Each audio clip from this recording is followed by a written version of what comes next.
Ndiaye doon lu jaaxal lool commerçant yafane gannaaw yi tamit nañ ca doxalee kilifa ya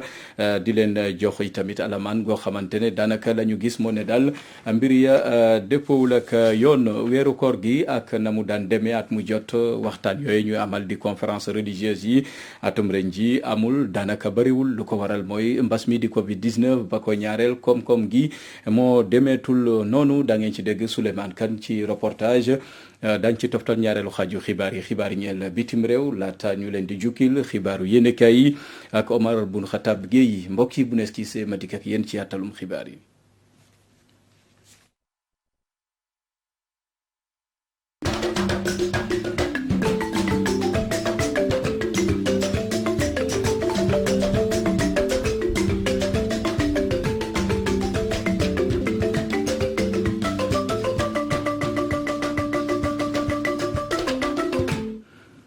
dal leen ak jàmm ci baatu askan yi ñu ngi leen di nuyu ñu fas yéene ko doo rek lu ñeel wàllum xewu ndaw ñi programme la goo xamante ne nguur gi jëmmal na ko démb ca jam ñaajo njiitu réew Macky Sall doon cee janook ndaw Sénégal bu ndaje ma jeexee nag am na ci ndaw ñoo xamante ne yëkk nañ seen kàddu ne ndaje moomu la yegg si na ci waxtoom njortu nañu xalaat nañ ne njiitu réew Macky Sall ak yéeneem mun naa indi saafara ci jafe-jafe yi ndaw ñi di jànkonteel ba léegi am ñu gis ne politique dong moo ca laxasu ne tay nañu ci liggéeyu dul jeex ne fi lekk ñetti at saafara munta am ci xëyum ndaw ñi dañ leen di teewlu seen kàddu xoxandong moo ko taataan. dañu xam ne réew mu am démocratie rek moo mun a tolérer li xew fi am na réew yoo xam ne citoyen xalam ñemewul xalaat ne di nga dem di attaque gendarmerie fa la arme yi nekk nga dem di ko attaque tribunal nga dem di attaque di yàq di taal këru jàmbur yi comme ça gratuitement loolu jàll na mais loolu mënatul am parce que démocratie rek moo mun a muñ lu toll noonu waaye nag ku ne dafa war a xam ne dafa am limite boo xam ne boo ko rombee rek yaa ngi dugg ci beneen domaine boo xam ne buñ la toppee ci li ngay def mën na métti ci yow lool nag kon nañu delloo ci xel yi te xam ne réew mi kenn mënu ko yàq c'est pas possible. ñoo ko déggandoo njiitu réew mi Macky Sall yooyu le kàddu la yëkkati démb ca Diamniadio dànkaafu na ña doon yëngu-yëngal ak li fi jotoon a xew ci weeru mars gi ñu weesu ne dootul mun a amaat ci réewum Sénégal ne duñu seetaan ñuy yàq réew mi kàddu yi mu jot a faram-fàccee ci ndaje ga mu doon seqal ak ndawub Sénégal ndaw ñi joxe nañ ci seen xalaat am ñu gis ne am nañu yaakaar ci diggee nguur gi jëm ci jox leen xëy am ñu jàpp ne politique dong la moo ci laxasu te fi lekk ñetti at njiitu réew mi Macky Sall ak nguuram munta saafara jafe-jafe ndaw ñi ci wàllum xëy dañ leen di teewlu àddunañ ci micro xooxandong ñu xaar ci rencontre bi c'est que présent mu mën a vraiment en tout cas def décision bu ñu mënta jël fii ñu mën a ko appliquer. li ñuy xaar daal mooy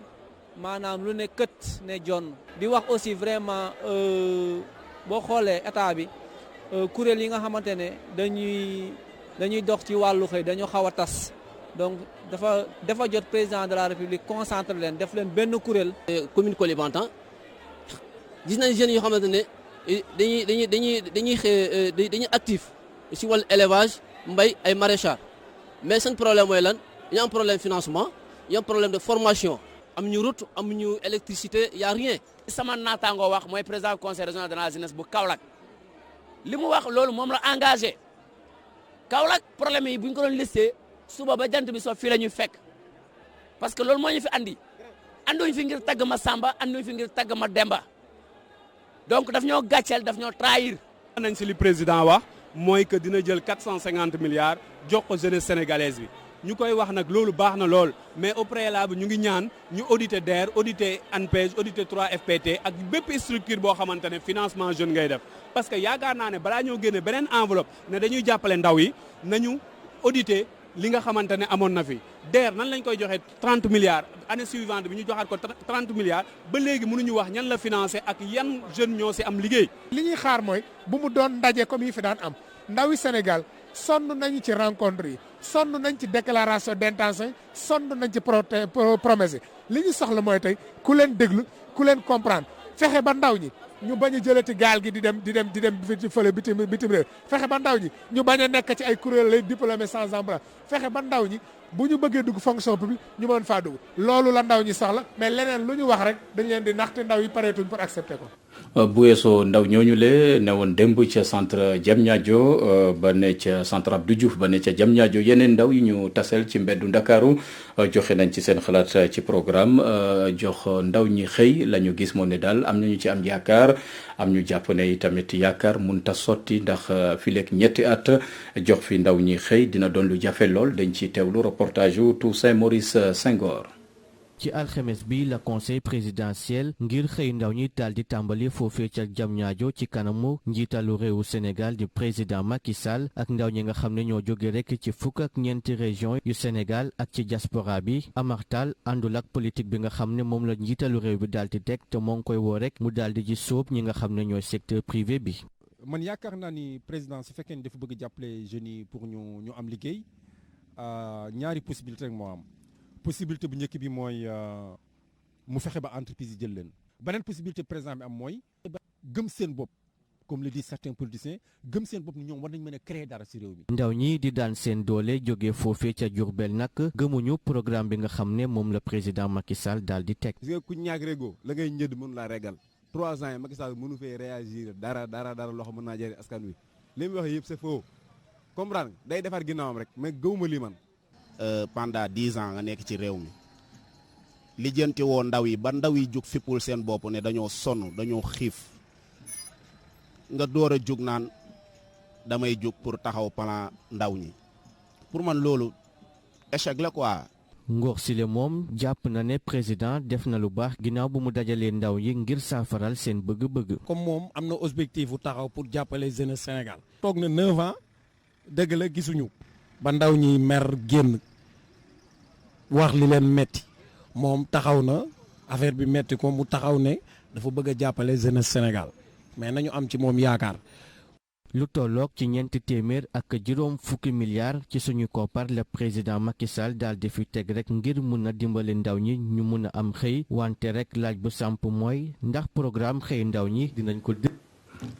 googule programme xew ndaw ñi la ñu desandi bokk na ci programme la gu am solo rawatina jàkkaarloo gi dox diggante njiitu réew Macky Sall mi jot a penco ak ndaw Sénégal bu ñu sukkandikoo ci Babacar Diouf di taskatu xibaar analyste la waaye nag lay motal ak lay jëmmal programme ba fa la amee gàllankoor ak ñàkk am xel mu dal dañ ci teewlu Babacar Diouf ci jokkoom ak Abdou Khoudoss Diallo. am na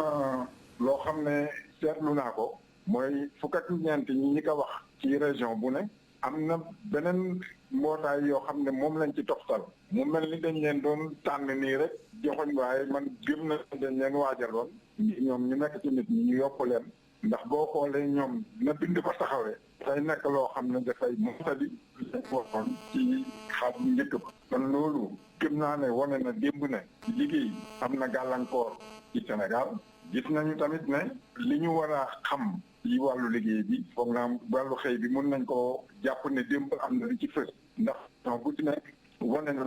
la mu ak la nekk xaar mun na am tamit loo xam ne mun nañ ko rafet ndax nit ñi dañoo yàgg a jàpp ne xale yi bu ñu leen di wax xëy rek ñoom dañoo bëgg a sol bestakra gàttu sax dem ci bureau waaye démb li xale yi jot a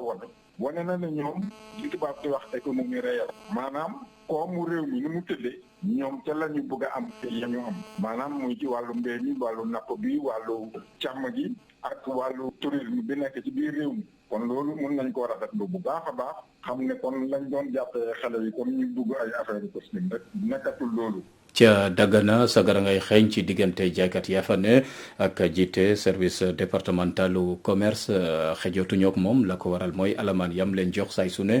ci seen wàllub njënd ak njaay loolee nag lañ ne na dàkk jaaykat ya sàkku nañ ko sax ngir mu able ca googulek gox Dagana dañ ci teewlu Mouhamed Diouf ma yor seen kaddu àdduna ci micro Gabriel Barbier. ci li muy def moom mooy parce que moom bu ñu jàppee daf ñuy bindal ay kayit donc kayit yi mu ñuy jàppee. demul trésor demul fenn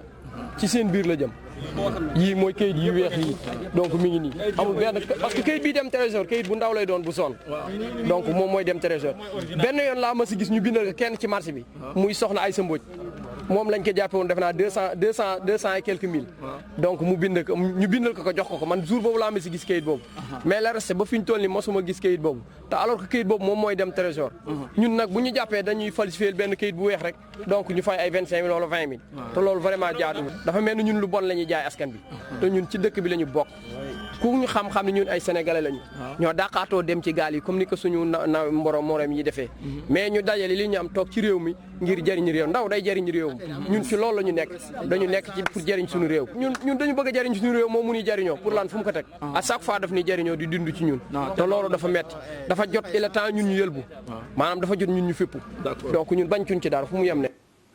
ci xibaar ci wàllu transport dem ak dikk coow tàmbale na jib ci wàccaaw élection yi ñu war a amal ca gare routière ba ne ca Kédougou candidat ya fa ne kàddu ga doonul benn am na ñu ci joxoñ baaram préfet gox ba ne dafa bëgg a amal élection régionale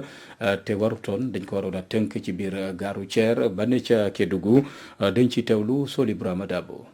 gannaaw assemblée générale bi ñu fi amaloon ngir préparer l'élection président gare routière bu Kédougou candidat yi bokkuñu ay kàddu ndaxte ci di président sortant ak ñoom nag dañuy jàpp ne élection régionale lay doon loolu nag ñeneen ñi candidat yi bañ nañu lank nañu ba tëdd suuf di wax ne daal du fi am tey du fi am ëllëg. naan lañu wax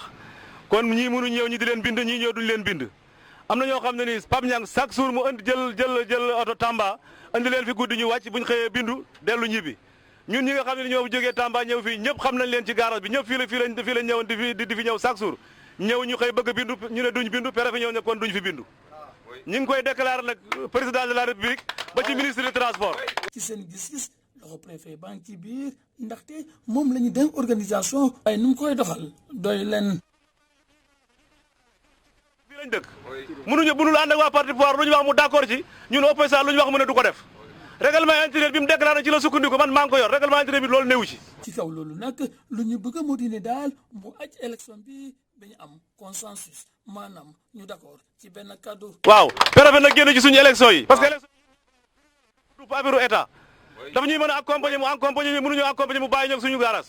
ba ñu ci nag ba garage bi ci commune préfet téye ko ba keroog ñuy jiboo ko ñu nen. waaye préfet Thierno Souleymane Sow bu ñu ko gisee nag lu ñu wax moo di ne daal comprendre na lu riir ci biir waaye dina am contentieux dinañ ko régler te tamit dinañ joxe résultat yi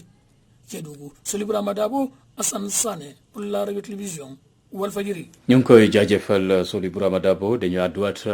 jëmale ko ci wàllum xewu ndaw ñi bari na ñay jaar école am seen lijaasa génne fa am xëy da leen di jafe lool ñu bari sax fa la ñu jaare faf bàyyi njàng jafe-jafe yooyu nag ne bëgg nañu nguur gi taxawu leen ca den ci teewlu reportage yu yaay Adama Diallo. am lijaasa te ñàkk xëy doon na jafe-jafe bu rëy ci réewu Sénégal tax ba yenn ndaw yi di xamle ne mën na tax ba duñu sawar yeggali seeni jàng. ma gis sama mag am lijaasam ba pare toog te amul xëy loolu nekkul loo xamante ni daf ma yokk du lu rafet te nekk na image boo xamante ni rafetul pour sama réew. ndaw mi tollu ci classe seconde moom jàpp na ni même bu fekkee ni ñi am lijaasa jafe na lool ñu liggéey moom jàpp na ni jàng lu am solo la. dina ma encouragé parce que moom mi dafa passé année moom yëpp moo ngi jàng mais mënul fexe ba am dara man tamit mën naa bañ am dara mais naa essayé au moins sax sooy jaay dara sooy def dara daal au moins ni ngi si am avance par rapport ak ñu jàngul ñu koy def. étudiant bi moom di xamle wut sa liggéey bopp dina doon lu mën saafara jafe-jafe bi. Je pense que quand on est étudiant. en tant que étudiant dañoo war a am beneen gis-gis bu bokkul ak suñuy gis-gisu waajur yi ndax da nga daan am sa waajur moom mu am liggéey dafay toog ba retraité te du liggéeyal boppam dara ñun ndaw ñi nag bu ñu ñëwee dañoo war a am beneen gis-gis maanaam ñu préparé suñu ëllëg ba amal suñu bopp suñu dara jàpp naa ne daal loolu moo gën a yéenu maanaam. Il doit aussi être producteur dans le sens où il doit entreprendre, créer de l'emploi. yor sa lijaasa dëkk di wut liggéey doon na xëyub ndaw yu bëri lii de tax bañ war a indi ay coppite ci système bi rawatina ci wàll bi ñuy joxe financement yi. lu aju ci wàllu économie locale maire bu Thiaroye-sur-Mer àdduna ci Ndiaga Niane bu sañoon entreprise ya sampu ca goxam patente ya ñuy fay mairie ba di ca gis boppam rawatina gox ba xamle na ko ci ndaje gañ doon amal foofee ca Thiaroye-sur-Mer Ndiaga Niane ay kàddoom ci micro Théodore Semedo. wax sel bi li ñu mën a wax rek wax na mooy patente parce que dañu xam ne il faut ñu jàpp ne Sénégal entreprise yi nga xam ne daf fi nekk dañuy fay lu nga xam ne patente la. patente na bu ñu ko fayee dañ koy fay état yóbbu ko ci fële nga xam ne mooy impôt domaine état bi nag lu bari ci patente bi dafa am lu nga xam ne da ko jagleel li nga xam mooy bopp moomeel yi mu ko dagg ñaar muy patente boo xam ne dafa tudd CEL-VL valeur locative. am na beneen bu nga xam ne CEL-VA lañ koy wax muy CEL valeur ajoutée nag mooy activité industrielle yi ak commerciale yëpp dañuy fay lu ñuy wax la valeur ajoutée te jàppandal yooyu dañ ciy wax territoire bi ni mu toll dañ ciy wax population bi ni mu toll mooy critère géographique population ak demee ci critère géographique entre dëkk yi nga xam ne dañ mel ni Thiaroye-sur-Mer bari ay entreprise lu tolloog 1/3 de leur territoire entreprise yi dañ ko jël kon nag boo xoolee sur le plan géographique ay wàññeeku ndax dafa am dëkkuwaay boo xam ne dañ ko jagleel entreprise yi kon nag ku jàpp ci critère boobu da ngay sonal mairie boobu maanaam beneen bi ci population ak habitat ñoo ànda maanaam bu habitat bi tuutee population bi mënul rëy tukkandiku ne ku ëppale population dinañ la jox lu nga xam ne moo gën a ëppale Thiaroye-sur-Mer dañ ko ci suufeel dañ ko ci lottal te loolu mënul nekk ndax Thiaroye-sur-Mer mënul entreprise yooyu yëpp dëkk ci fa nga xam ne mooy goxam lépp lu nga xamee ne entreprise yi dañ koy def dañ ciy def lu baax fa lañ koy defee mais am na yu nga xamee ne ci activité entreprise dafa nekk lu nga xam ne jeexital yu nga xam ne yu bon la yu nga xamee ne du lu nga xam ne baax na muy pollution population yi mënuñu di dund pollution boobu di dund jafe-jafe di dund aussi itam occupation yi nga xam ne voie publique la yu entreprise yi di def ak seen i oto yooyu yëpp te bu ñu demee bay génne comme bi nga xam day jóge ci entreprise bi ñoo ci gën a tuutile loolu nekkul yoon nekkul lu nga xam ne mën nañ ko nangu ci xel nekkul lu nga xam ne askan wi dinañ ci ànd. ca Caaroy googee sax la ñu desandi entrepreneur ya fa ne ba ci tamit kilifa jiite gox ba ne bu ñu sañoon ñu jëlee fa ñàkkum xëy ak i tamit xeex ñàkkum karange gañ fay dund say su ne entreprise ya fa samp ñu oyofal leen ci wàllu courant sàkku nañu tamit ñu sampal leen ab gendarmerie ca Thiaroye-sur-Mer lépp a ngi tukkee nag ci ndaje goo xamante ne waa Xelcom Fiche ñoo ko doon amal ngir jàppale gox ba ci wàllu dund ci weeru koor gi ñu ne dañ ci teewlu leeral yeeg Théodore Semedo. ci wàllu RSE groupe Xelcom Fiche service nekk nag ci Caaroy Géej moom ñëw na dimbale askanu dëkk boobu suukaru koor Mor Gueye jiitu Xelcom Fiche service andil nañ ci ay leeral. joxe suñu contribution ci commune bi ci population yi ñu ngi ci weeru koor donc ñu jóg ànd ak suñu kilifa Thierno Meng jël suñu ndimbal toll ci 2 millions ci ceeb jëbal ko monsieur le maire ngir mu joxe population yi. loolu ki ngànk mairie bi Ndiagaña di ko rafetlu. addu ngërëm jëmale ko ci ñi nga xam ne ñooy waa Xelcom Fiche tekk ci loxo ki nga xam ne mooy directeur am muy Mor Gueye ndax Xelcom Fiche entreprise la bu nga xam ne dafa ñëw ci Thiaroye-sur-Mer te gis nañ ne bi mu fi ñëwee ba léegi loolu loxoom jógu ci te waxuñu la sax loxoom a ngi ci maye loxoom day yokk fépp fu ñu toll moo tax tey jii ci commune bi dañ doon recevoir ci wàllu weeru koor ceeb boo xam ne boo ko doon xayma toll na ci loo toll 2 millions mu indil ko commune Thiaroye-sur-Mer ngir ñu boole ko ci li nga xam ne bëgg nañ ko jox askan wi dimbalee leen ko ci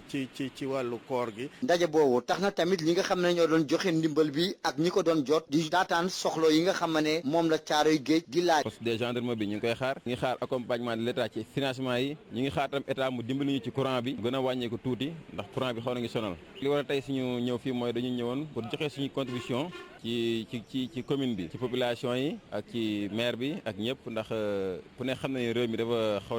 naa ñu ngi ci weeru koor koom-koom bi des na donc ñun ñi tane population yi ñoo war a jóg dimbali leen donc ñu jóg ànd ak suñu kilifa Thierno Meng jël suñu ndimbal toll ci 2 millions et poussière ci ceeb jëbal ko monsieur le maire ngir mu joxe population yi. ki lañ ko yéen fii si diwaan Caaroy Géej Théodore Semedo pour Walfadjri. ngoog Théodore Semedo ñu ngi ko jaajëfal nañ ko defee woon nañ ko diggee woon noonu lañ ko defee kuréel gi bootaay Serigne Daara ya ne ca Njàmbur jot nañoo dajale fukki millions yoo xam ne dañ ci taxawu seen natango Abdoulatif Cissé million dan gannaaw faatub taalibe bi di Abibula Camara koppar yooyu nag jébal nañ ko njabootu ndem si yàlla Abibula Camara dañ ci teewlu Serigne Ibrahima Dramé mayor seen kaddu àdduna ci micro Omar Kayre. te mooy somme boobu nga xamante ni moom lañ ko gàlloon di 10 millions yi yàlla dogal na démb ci àllarba talaata le 21 yaakaar naa daje nañu ñaari avocat yi nga xamante ni ñoo seqoon mbir mi avocat Abibulahi Camara mi nga xamante ni moom la yàlla dogal mu noppalu ak avocat Abdoulatif mi nga xamante ni moo doon sëriñ daara bi 10 millions yi nga xamante ni tamit moom lañ ko gàlloon yàlla dogal na jóge na ci njabootu Abdou Latif jóge na ci njabootu Daara dem ci njabootu Abibulahi Camara. ñun amuñu lu dul alxuraan mooy ñaan maanaam yoon moom kenn mënut a foqarti kenn mënut a weñ loxoom waaye nag sëñ Daara moom sañ naa ñaan ndax ki bi ñaan mooy boromam te li gënal suñu borom moom la yor muy alxuraan. ni nga xamante ni maanaam noonu lañu suñu borom dimbalee ba liñ ko tegoon ci wàllu alal mu féete ne boor suñu borom moom la ñuy ñaan ba lim ko teg ci wàllu peen mu war koo tëdd suñu borom maanaam mi nga xamante ni maanaam mooy teggi lépp mu teggi ko waaye tamit lépp luñ ciy def it dañ koy jaar ci yoon wi nga xamante ni maanaam ci lañ ko war a jaar maanaam ba am li ñu bëgg ci anam bi nga xamante ni dana dëppoog maanaam doxalinu réew mi incha allah. bëccëgu tey jii ñaar fukki fan ak ñett ci weeru avril di bëccëgu ñu jagleel téere yi maanaam livre yi ak mbirum droit d'auteur tey ñu koy màggal yemook nag xarale yu bees yi xaw a gàllankoor lu bëri ci ay wàllu livre yooyu le bu ñu sukkandikoo ci bindkat yi nañ lañuy def ngir mun cee jàll say su ne wala bëgg mun a ñoŋal seen métier seen liggéey dañ ci teewlu bindkat bi di Seydi Sow àdduna ci maanaam la mu jox ci ay kàddu tontu la ci micro Adji Kuna Dieye ñu ngi may xamal ne jàppandeegul ci machine bi daañu ci dikkaat incha allah na mu gën a yaatoo ci bëccëg googee ñu jagleel mbirum livre. leneen ci xibaar muy weeru koor gi nga xamante ne ñu ngi ci weeru koor googe nag laaj ña ay conférence religieuse ñu koy faral di gis ci réew mi at yi weesu atum ren ji nag conférence yi taxu ko demee noonu la ko waral mbas mi di Covid 19 ba ko ñaareel itamit comme réew mi demeetul noonu ñu bari mënatuloo taxawu yooyu les conférences dañ ci teewlu Souleymane Kane reportage. bu weeru koor mësana teru ñu daal di nemmeeku ay conférence ci gox yi waaye mbas mi nag tax nañu arrêté lépp lu yëngu-yëngu ak dajaloo. Adja Seynabou Fall di présidente association Safa ak Marwa amoon habitude di organiser ay conférence. ñaari at yi passé nag conférence ñu li ko indi muy mbas mi waaye métti na lool ci ñun ndax ñun dañ daan def chaque année ñu conférence jënd ay ventilateur def ci jàkk ji chaque année ñu conférence jënd ay basang def ci jàkk ji chaque année ñu conférence tabaxal jigéen ñi fu ñuy jullee bu feebar bi wàññeekoo ñu jéem a seet nu ñuy def ndax ci conférence bi dañ ci doon dimbali ñu bare. li am solo nag oustaz Alioune Sall ak Cheikh Omar Sall di tàggkatu yonent bi oustaz Alioune Sall ak Cheikh Omar Sall di waykatu diine di ñu xamal ni li am solo ci conférence yi mooy boo ci jógee dellu ci yàlla waaye sopp yonent bi. conférence yi am na. waaye jeexantal yi mu def ci poche ustaas yi wala boo ku mel ni man bëriwul lool li ñu nit ñi di jox ci koor gi dafa ëpp li nit ñi di jox ci conférence yi kon conférence yi am na lu muy amal njëriñ ndax danañ ci mën a jàllale message boo xam ne bii moom la waa pénc ma soxla woon yaakaaruma ne nit dana jóg rek defi conférence pour poche duuf ndax su boobaa da nga gis ci conférence bi loo mën a corriger te doo ko corriger fay leen ma waar leen moom yënuwul maanaa li yéen maanaam mooy invité leen ma waar leen su ma noppee lu ngeen ma jox ma def son poste du ma ko tàllal. waa ki ka yaakaar fële buñ la woowee ci moom bu yaboo nga yaakaar ne luñ la jox rek nabee tax ndax ñooñu di joxe ci sallallahu alayhi wa sallam ak di jooy am na kuy làmb ci poosam joxe am na koo xam ne bi mu làmbee dajul dara dafa fàtte kalpeem dafa jooy ndax pas-pasam mooy mu joxoon yonent bi hadiya sallallahu alayhi wa sallam. ngir sàmmonteeg ndigali kër docteur conférencier yi tàggkatu yonent yi ak organisateur yi dakkal nañu conférence yi ci gox ak goxaan yi donte lay conférence ci weeru koor gi day am njëriñ loolu ndax. ma ngoog yegg si nañu ci xibaar yi ñeel bitim réew la ca gën a fës mooy la